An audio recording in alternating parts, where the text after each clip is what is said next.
Assalamualaikum warahmatullahi wabarakatuh. Perkenalkan, nama saya Khalil Rasman dari kelas 4. Hari ini saya akan memperlihatkan IPA bab 4 tentang getaran, gelombang, dan cahaya. Kata kunci pada bab 4 ini adalah getaran, lensa, gelombang, optik, dan cahaya. A. Getaran. 1. Benda yang bergetar. Benda dikatakan bergetar atau berosilasi jika benda tersebut bergerak bolak-balik secara teratur melalui titik timbangannya. 2. Apa saja variabel getaran itu? Pada gambar 4.1, bandul dibuat mula-mula dalam keadaan diam pada kedudukan 0. Pada posisi ini disebut sebagai posisi atau kedudukan timbang. Bandul tersebut kemudian ditarik pada kedudukan A dengan sudut timbang kecil sekitar 100 derajat. Pada saat bandul dilepaskan dari kedudukan A, bandul akan bergerak teratur melalui titik A, strip O, strip B, strip O, strip A. Salah satu ciri dari gerak getaran adalah adanya amplitudo atau simpangan terbesar atau O strip A atau O strip B. Waktu yang diperlukan suatu benda menempuh satu kali getaran penuh disebut sebagai periode, dilambangkan dengan huruf T dalam satuan detik. Sedangkan banyaknya getaran suatu benda yang terjadi selama 1 detik disebut sebagai frekuensi, dilambangkan dengan huruf A, H, dilambangkan dengan huruf F, dan satuannya adalah Hertz. B. Gelombang. 1. Kenapa gelombang muncul? Peristiwa ikut bergeraknya dedaunan pada tepian kolam adalah contoh fenomena perambatan getaran atau yang disebut juga sebagai gelombang. 2. Jenis-jenis gelombang. Kita meninjau berdasarkan bentuknya, maka gelombang dapat dibagi menjadi 2 jenis. Gelombang yang terbentuk transversal seperti gelombang tali dan gelombang longitudinal seperti pada gambar seringki atau gas, dan gelombang suara. Dan ini adalah contoh gambar dari gelombang transversal dan gelombang longitudinal. Gelombang laut berupa ombak, gelombang ikat tali, gelombang udara, gelombang gempa, dan banyak lagi lainnya. Gelombang-gelombang tersebut disebut juga gelombang mekanik karena perambatan getarannya memerlukan medium. Kemudian gelombang yang terkasat mata seperti gelombang radio, gelombang microwave, gelombang televisi, dan banyak lainnya yang kita kenal sebagai gelombang elektromagnetik atau GEM. GEM adalah gelombang yang muncul sebagai akibat getaran medan listrik dan medan magnet. Menentukan kecepatan rambat gelombang tali dengan perumusan sebagai berikut.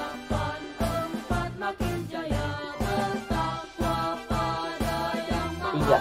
Gelombang bunyi. A. Bunyi bagi makhluk hidup. Berdasarkan terdengar atau tidaknya, bunyi dibagi menjadi 3 rentang frekuensi, yaitu infrasonik, adasonik, dan ultrasonik. Bunyi infrasonik hanya mampu didengar oleh hewan-hewan tertentu. Pada frekuensi audiosonik inilah manusia dapat mendengar bunyi. Selanjutnya, bunyi yang frekuensi di atas 20.000 Hz disebut juga sebagai bunyi ultrasonik. Kelelawar, lumba-lumba adalah contoh hewan yang dapat mendengar bunyi ultrasonik. D. Cahaya dan alat optik. 1. Sifat-sifat cahaya. Kerip bintang akan terlihat sama terang dengan frekuensi kerip yang sama tidak ada yang menghalangi sinarnya. Hal tersebut menunjukkan salah satu sifat cahaya yang merambat lurus. Salah satu sifat cahaya lainnya yaitu cahaya dapat dipantukan jika menumbuk suatu permukaan bidang benda. Pemandulan baur dapat terjadi jika cahaya yang dipantukan oleh bidang yang tidak rata atau tidak halus seperti kertas, aspal, dan tembok. Sedangkan pemantulan teratur terjadi jika cahaya dipantukan oleh bidang rata dan licin. Dibiaskan bermakna bahwa perambatan cahaya dapat dibelokkan dari arah sumber awal. Sifat pembiasan dapat terjadi ketika cahaya melalui 2 medium yang memiliki kerapatan optik yang berbeda. Kecepatan cahaya akan menurun ketika ia merambat dari medium dengan kecepatan kerapatan cahaya akan menurun saat yang merambat dari medium dengan kerapatan rendah ke medium yang lebih rapat. Semakin besar perubahan kecepatan cahaya saat melalui dua medium yang berbeda, maka semakin besar pula efek pembiasan terjadi. Dan ini contoh gambar dari cahaya dapat dibiaskan atau dipantulkan. Gelombang elektromagnetik cahaya tampak memiliki panjang gelombang di pertengahan. Cahaya tampak inilah termasuk gelombang elektromagnetik yang dapat kita lihat melalui mata telanjang seperti cahaya pelangi. Dan ini contoh gambar dari cahaya tampak.